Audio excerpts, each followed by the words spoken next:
Welcome to Racking Our Brains. I'm Paul. And I'm Abdul, and today we're discussing something that we've been thinking about, and I hope you'll think about it too. I'm most excited to learn how other people feel about topics I'm passionate about. We know you have something to share, so leave a comment below. Make sure to like, subscribe, and hit the notification bell so you get our newest discussion.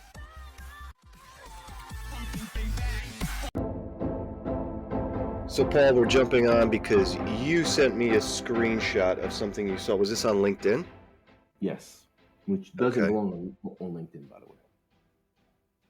All right, I guess you can cover both of those. So what's the screenshot and why doesn't it belong on LinkedIn?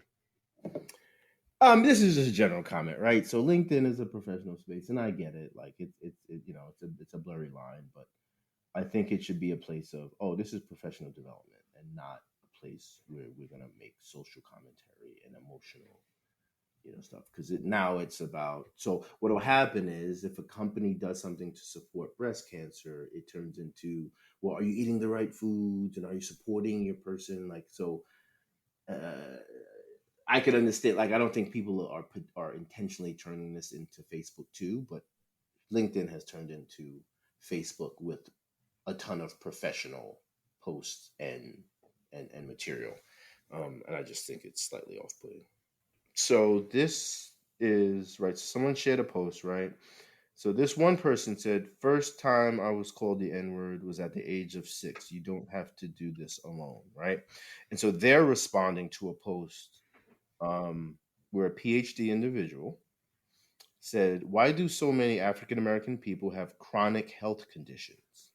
The answer lies in the fact that many of us experience the first microaggression by age 6. This means that we begin to learn to navigate racism before we learn to ride a bike without training wheels." Think about that for a moment. So my first thought was, okay, well, let's just create an amendment to the Constitution where racism can only start if we've proven that you can ride a bike. I'm with you. I think my wait. So you would sign off on that amendment that racism can only start after you learn how to ride a bike? No. I think my issue.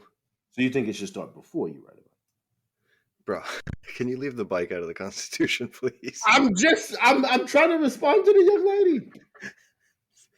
My issue is the way the thing starts. Where is she talking about chronic physical health conditions? Because it just says people have chronic. Why do African American people have chronic health conditions? Why do so many? And the way that reads sounds like actual physical health, actual chronic physical health conditions. Right. So to me, that's a massive claim, right? Like, do I want anyone experiencing, whether we call it a microaggression or anything else, like the racism of being called a racial slur? No. But you're not going to do anything about it. Let's just make that clear. I'm not going to do anything about it? Can you insert like crickets right now? I will. It's actually interesting to me. So that was the other element. We had talking about the last episode. We were just saying that was a lead in from a conversation we were having off podcast. And this was the same thing. We were talking about cancel culture. And so it's fun to hear you frame this up as it's weird that LinkedIn has sort of become Facebook too. Wouldn't you say, sorry, and I think I'm leaving out the fact that you're joking about me not doing anything about it. So if I just went about my way and said, this is not the space for me to do that, do you feel the same way about LinkedIn? Like, I'm confused by what is your issue with this person bringing that up on LinkedIn if they just think this is an avenue to do something about it? Right. No. So I don't have a specific thing with this person because LinkedIn has become that. I'm just saying that LinkedIn wasn't created for that. There are spaces for more sociological, emotional, civil discourse. But if you had your way, if you had your druthers, as a friend of mine used recently. First of all, my druthers are right here. Thank you very much. I know where they are at all times. It's 10 p.m. Your druthers are. You know your brothers are. That's pretty good. No, that's excellent. That's excellent. Would you change LinkedIn to the way it was, where it remained the space No, for? because I honestly don't give a fuck because I don't use LinkedIn. It sounded like you did. No. Okay, stop it. You know, both of us have a personality disorder, as we can be somewhat, OCD about, how things should be and words and the uses of words and let's not be sloppy. Let's not, use things in what's the word I'm looking for? Let's try to be as specific as possible when we say things and when we do things, right? So when it comes to LinkedIn, if I had my druthers, yeah, there would be a different space for it, or there would be LinkedIn social, LinkedIn civil rights, or civil justice, whatever you want to call it. I think I feel the same way. That's the reason I'm instigating and trying to. But I don't have a problem with her doing this, right? I think it's a great conversation, to be totally honest, right? Like, but I'm with you, and I'm going to assume because there's a PhD behind this person's name, I'm going to assume that they have other information that they would be happy to share that supports their position, right? But it's a real stretch for me to believe that being called the N-word creates chronic health conditions. Yeah, And right. And that I genuinely, again, my job is not to mince words. I genuinely blame parents here. If someone calling your child the N-word causes them irreparable mental or emotional damage, you raised the most vulnerable and susceptible child possible. How does a child even know to take that word and internalize it negatively, or understand what it really means when it doesn't even have a definition, right? It obviously has a colloquial connotation, right? But that has to be explained to them. And if you are a conscientious parent, your job is to prepare your child, right? So before they go to school and can understand words and understand situations, your job is to prepare them to, at the very least, protect themselves and advocate to whatever extent they can at 4 and 5 and 6 years old. So if you know that there are hateful people out there, that's like not telling a child that, hey, your private space is your private space. And if somebody puts their hands in your pants, that's not okay. Right? We do that. People do that as parents because they understand that there's a small percentage of society that are pedophiles. There's a small percentage of society. That's why people own guns, maturely and responsibly own guns, because there's a small percentage of society that is reckless and hurtful and harmful. You're literally not being a good parent. I'm just going to say being, somewhat reckless and negligent. If your child walks out of that house and doesn't understand what America is going to do and say to them, especially when you've been telling us this for 50, 60, 70 years. This is a 70-year-old communication this woman is having. She's not saying something that's novel. People were saying this 50 years ago. That the way white people treat black people, specifically black children, has a really negative impact on black children's development in this society. That is a true statement. That's not my argument. My argument is, what the fuck are you doing as a parent to counteract that proactively? And if the best you can do is to wait for somebody to call your child and then be upset about it, instead of raising a generation of African American, people of African descent, whatever you want to call people with brown skin who have been mistreated in this country, instead of complaining, raise these children to be strong enough to ignore that. And if the response is you can't ignore being a well, then you are not fit for competition. You're not fit for society. Because that's what the fuck the reality of society is. Somebody's going to call you fat, ugly, stupid, and a myriad of other things. Tons of horrible things. I get it. And it's bad. And should it happen? No. But who gives a fuck about what should or could have happened? Because the truth of the matter is, technically, we live in a society where there's free speech, and people should be allowed to call you stupid, fat, ugly, and all those other mean, horrible things. And there should be no legal recourse to that. So your issue really, like you said, from the parenting perspective, is just being strong enough to be like, if the worst something is someone is doing to you is calling you a word, you're going to be okay. I guess that's not even what she's saying here, though, right? Again, we have to go back to, she's not saying we need to take that a certain way. Being called a name needs to be taken a certain way. Like, again, she's making the claim that it leads to chronic health conditions. And I'm just stuck there. This person is a PhD, and I'm, regardless of what their passions are, I'm sure they feel the exact same way about all oppressed groups, right? Whether you be called the N-word or fat or ugly or stupid or gay or whatever, right? These are all horrible things that we should protect our children against.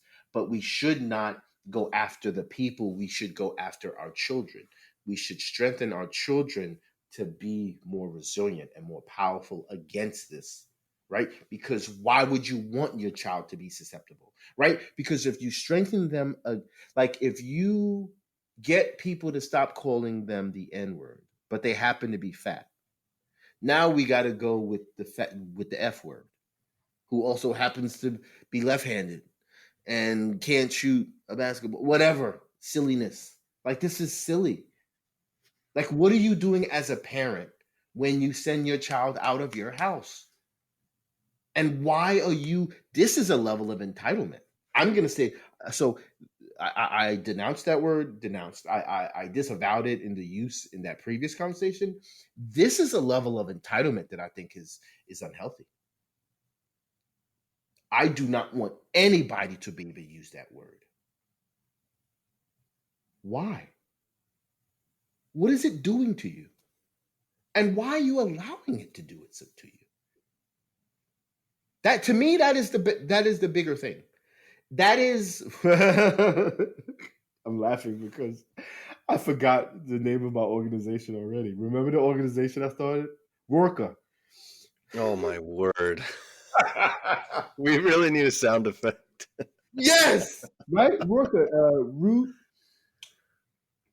No, something oriented. Results oriented root cause analysis. You can't even remember why you created the organization in the first place. Go on, Rorka. Yeah. Cocaine is a hell of a drug. Like, the root cause of this issue is not that people are going to hate you or not like you or not support you. The root cause of this is, why do you give a fuck? That's the real question. Because people are going to say a lot of things to you, both positive and negative. I actually am also going to tell my child, hey, don't get too wrapped up in the fact that people find you physically attractive. That's a positive thing. But guess what? Who the fuck cares? Because you shouldn't care that most people find you attractive. You should only care that the people that you want to love find you attractive, and that one person, or however many people, as many people know. But like I just think that there's a level of laziness and entitlement inherent in this stance as a parent to say, look at what my lack of parenting has done. I'm sorry. Instead of saying, look at what my lack of parenting has done, what they're really saying is, look at what these people are doing to my child. And my question will always be, well, what did you do to prevent this? Because we already know that you knew it existed, right? You're a PhD, presumably in this space, in this genre of study. So you already know bad things exist. You already know hate exists. You already know the overwhelmingly detrimental impacts this has on children, even into adulthood. And you still didn't prepare these fuckers? You're pathetic. I will say, in defense of what's written in the, I'm looking at the screenshot. In defense of what's written in the post, number one, it's an article that's posted, and what we have been reading and critiquing is just what the person who shared the article said, in addition to whatever is actually written in the article. But just the paragraph that was said, I don't think she goes so far as to say, I wouldn't want anyone to be allowed to say these things to a 6-year-old. Is that what you got out of it? Because I agree, if someone said that, then that's entitled, but I don't think that this person is holding that entitled position. What are you saying? The lack of that specific sentence is what leads you to believe that she's comfortable with people saying the N-word to a I child? don't know. I wouldn't say she's comfortable with it, but she's not advocating for it to be outlawed, right? This is not an attack on free speech, right? Like, she may not disagree with your position that people should be allowed to say it. She's simply stating a fact that it's unfortunate that children as young as 6 will have to deal with this. Your point that as a parent Oh, you right, could be right, able to prepare them for that still holds, right? right. But I think we should be careful about saying, we don't. Could there be people who do advocate for we need to stop all use of every slur possible? Yes, I just don't know that I would lump this person into there.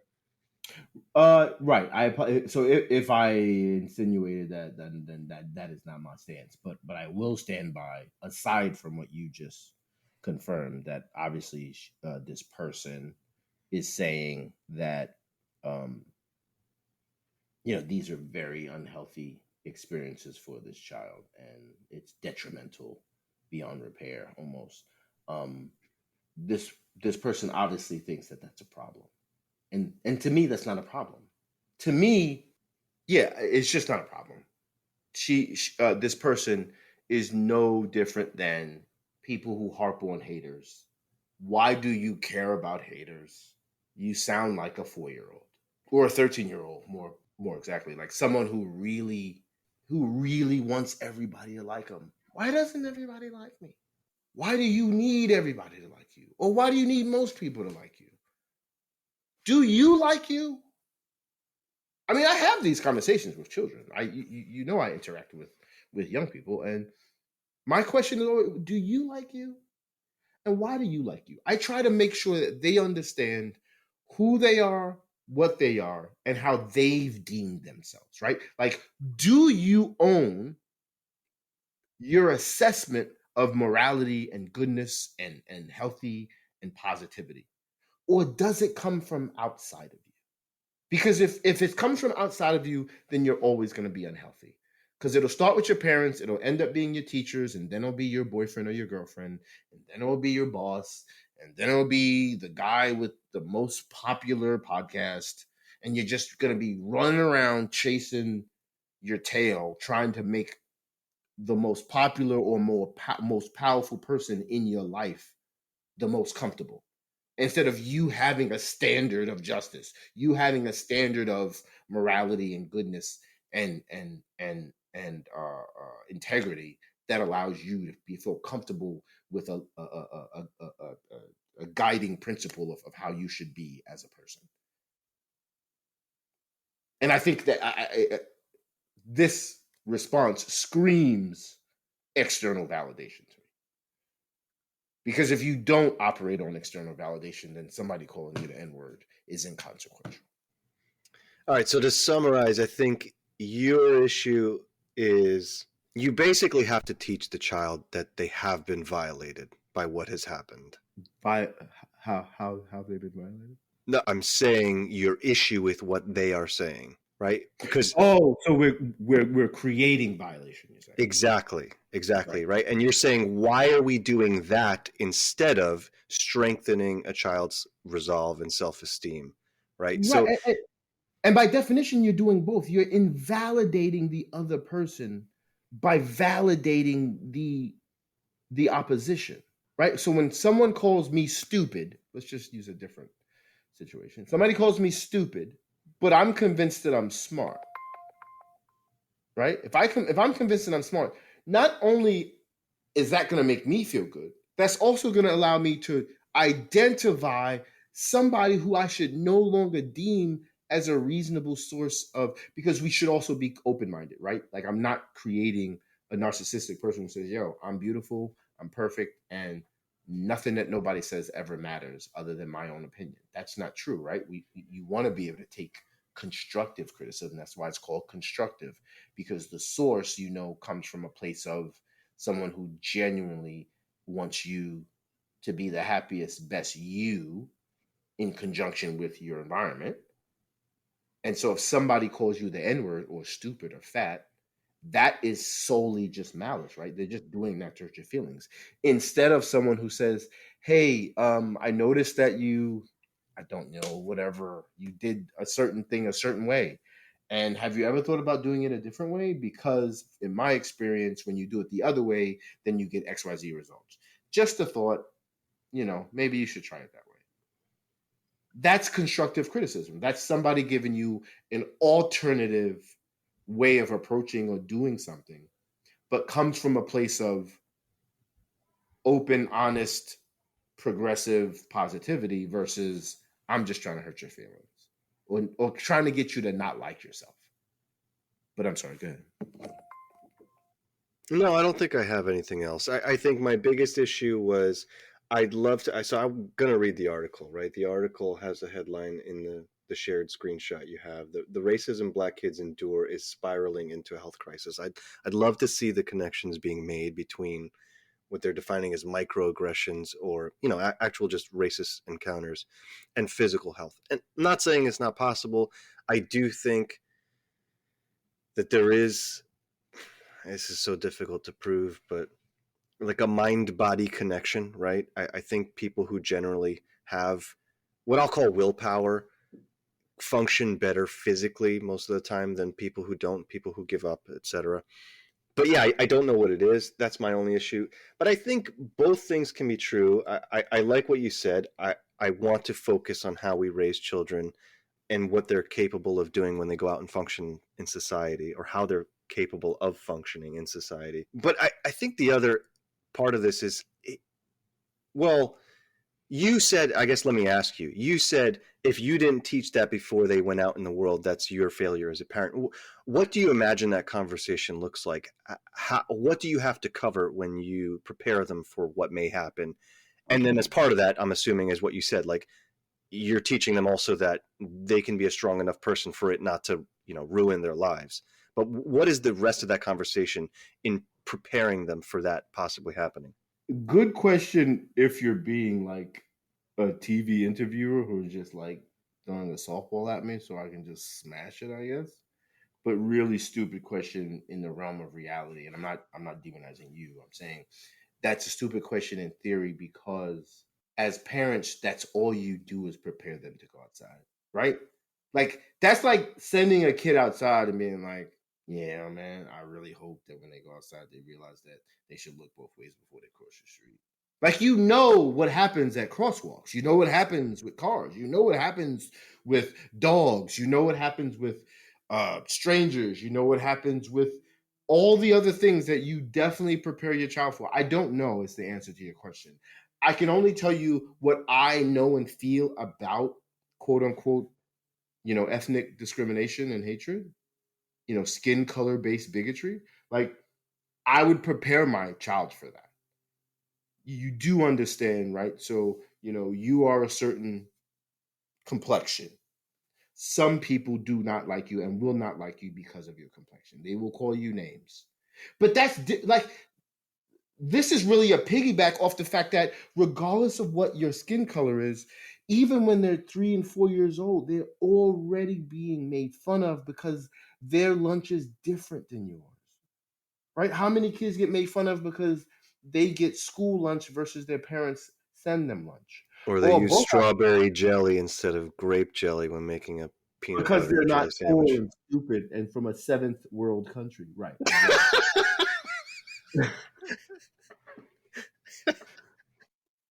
But you know what I mean? Like it's so obvious to me that it's almost ridiculous to have the fucking exchange of, even as a 4-year-old, they're going to school and you're like, listen, don't let anybody put their fingers in your mouth. You don't put your fingers in anybody else's mouth. Don't eat off of somebody else's spoon. Be prepared for the things that I don't think are healthy for you, or I don't think are appropriate for you to do to other people. This is just an extension of that, because people will call you based on the clothes that you wear, the hair. Oh my goodness. I've dated so many people with young ladies who go to school and they break their neck to make sure that their hair is a certain way. And I'm like, I get it, right? I get it. I get it. I get it. I get it, right? You've created this thought process that if they kind of look rough around the edges, maybe the teacher won't treat them a certain way and maybe their friends will make fun of them. But already you're indoctrinating them into this space of their hair matters, their clothes matter. And but if you're going to prepare them for being, called names because of how their clothes are, or their lunch, or whatever, whether they're ashy or not, that is a thing in the quote unquote black community, that going to school ashy. There's so many things that you already prepare them for when it comes to psychological warfare and psychological defense mechanisms. Why wouldn't race be one of them? Race is not one of them, excuse me. Why wouldn't skin color be a part of that? Unless you just want to be a victim. Unless you don't have the wherewithal, the intelligence, or the compunction to say, you know what, I'm going to sit down and have this fucking conversation with my 6-year-old, because I'm not, all those parents, and I'm not going to lump them all into the same category. So this may not be a really apples to apples comparison or criticism, but think about all those parents who like, I'm tired of these schools talking about gender. Who don't want certain topics to be covered in school, right? So the same way that you're protecting them from what their teachers can teach them, why are you not protecting them from what their teachers can teach them? If your teacher says something about God, or your teacher says something about Black people or Africa or anywhere, really, talk to me about it. Let's talk about it. And there is no difference between your skin color. It has no impact on, you should be teaching your child that. Not just for what happens outside, for what exists inside of your house. They shouldn't have the idea, because if you did not say anything to your child and nobody ever said a negative word to your child could still walk around thinking, wait, I'm this complexion. And so is most of the rich people I happen to see. Beyonce and Alicia Keys, light skin, or the other way, you know, uh, Idris Elba and Gabrielle Union. I look like them, so I'm beautiful, and that's what beautiful is. No, beautiful is not how brown your skin is, or how light your skin is, or how fine your hair is. It's somebody's opinion, and it doesn't matter outside of that individual interaction. So don't value it, and don't respect people who seem to value it more than who you are as a person, like whether or not you're nice to them and whether or not they're nice to you. Like, we all know that that's how good parenting works. So why the fuck are we acting obtuse on this subject? I think the issue is we don't all know what good parenting is. And I'm going to include myself here. Like, there are things that are obvious to me. The things you said, right? Like, there are some things where I'm super cautious about, and I would want my kids to know, like, look both ways, right? That's an obvious one. We're like, man, if you tried to cross streets in your life without checking, like, you're going to get hit. The odds are really, really good that you're going to get hit. But there are parents who are like, I'm just going to let my kid find out the hard way, right? If they fall off the swing, and not the street, obviously, I don't think even those parents are not going to teach them to look both ways. But if they swing too high and they have a good chance of falling off the swing and falling on their head on the wood chips in the park or whatever, I'm going to let them do that and be like, why'd you swing so high? If they're going to touch the stove and find out that it's hot the hard way, I'm going to let them do that. And I don't think I want to be that type of parent, but I don't know what I would do with really difficult conversations. It's something I would have to think about. Like, I think there are other things that are just different than teach my kid to look both ways when you cross the street. I'm glad it sounds obvious to you. It sounds like you have a strong foundation for what you would want to teach. And I think I agree with everything you said. Yeah, it's just something I haven't thought about. Now, to me, I wonder how much of that factors into, is it just such a difficult, and as you said, to you, it seems that we're being obtuse about it. Parents are being obtuse about it for not considering this just another conversation to have. I think there's maybe just another level. This is different than Look Both Ways Before Cross the Street. I think it's as necessary as you've pointed out. It is as necessary, but it's like, wow, I now have to introduce this to my 3, 4, 5, 6, whatever, 8, 9, 10-year-old. And Right. So I'm going to go back to something I've already said. Excuse me for cutting you off, but no, that's fine. Let you finish. But it's already inherent because you're so passionate. This particular situation, Black people are very passionate about how disgustingly bigoted and oppressive white people have been to them. If that's how you really feel, you would fucking do something about it. So you can't act like you don't know what the fuck is going on when you keep crying about what the fuck is going on. Like, you can't not put 2 and 2 together. Like, yo, stay away from my kids. Leave my kids alone. Is a part of that equation you protecting your kids? That's why crossing the street is an obvious thing. You don't want your kid to get hit. And that person who says, yeah, I'm going to let my kid jump off the swing and hurt themselves, that person should be in jail because we're talking about a broken leg, like serious damage. Yeah, or worse, yeah. For what? Like, that's what being a parent is. No, don't do that. You cannot ride the swing unless you do it in a safe manner. You can't ride your bike unless you do it in a safe manner. Now, when you go to college, you want to be a maniac? Go kill yourself, literally.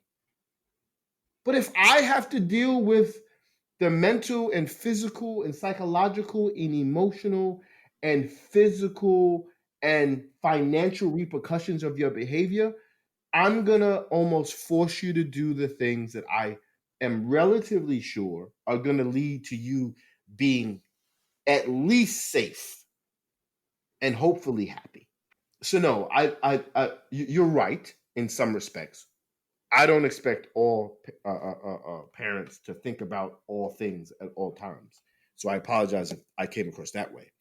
But there's some things that you're already passionate about. There's some things that you're already, have indelibly seared into your consciousness as something that you think is right or wrong or healthy or bad or whatever or important.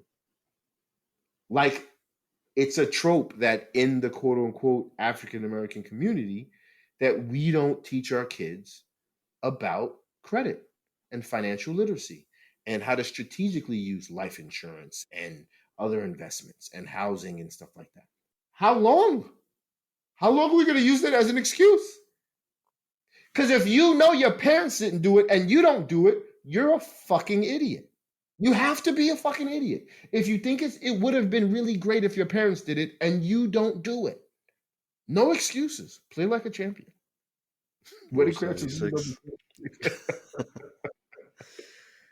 Yeah, I think that's probably a bit harsh, but I hear you. Again, in the theme of the channel, we can't learn to critically think and not learn from past mistakes, whether they're ours or anybody else's. So yeah. When you say it's harsh, like what's harsh? I mean, to literally draw the line at you're an idiot. If I mean, did we not? I mean, you might not like the word, but the definition of the word: a person who does something that is demonstrably against their best interest. Like, that's stupid, right? To be passionate about how important it is that we eat healthy, but we don't teach our kids to eat healthy. So I'm a fat bastard, and I think it was horrible that my parents didn't indoctrinate me to eat healthy. But now I have the chance to at least feed my children a healthy diet. And I don't do it. You have to take responsibility. Those are your actions or inactions, whatever you want to call them. Inactions are an action when you have information. And I think we've already established this person has this information because they will tell you how frustrated they are that their parents did not teach them how to eat properly or how to save properly or how to get a job or write a resume or whatever the fuck they are complaining about their parents. If you don't do to your children what you think your parents should have done to you, you are an idiot. And an idiot is somebody who does something that is against their own best interest. That is idiotic. I think that's fair. You didn't have to explain that. I'm having what I think is probably a pretty normal emotional response to that word, but you're absolutely right. You're absolutely right with the way you defined it. All right, closing thoughts. People who eat grape jelly should be incarcerated. You're wrong, Colonel Sanders. Bro. Alligators are ornery because they eat strawberry jelly with their peanut butter and jelly.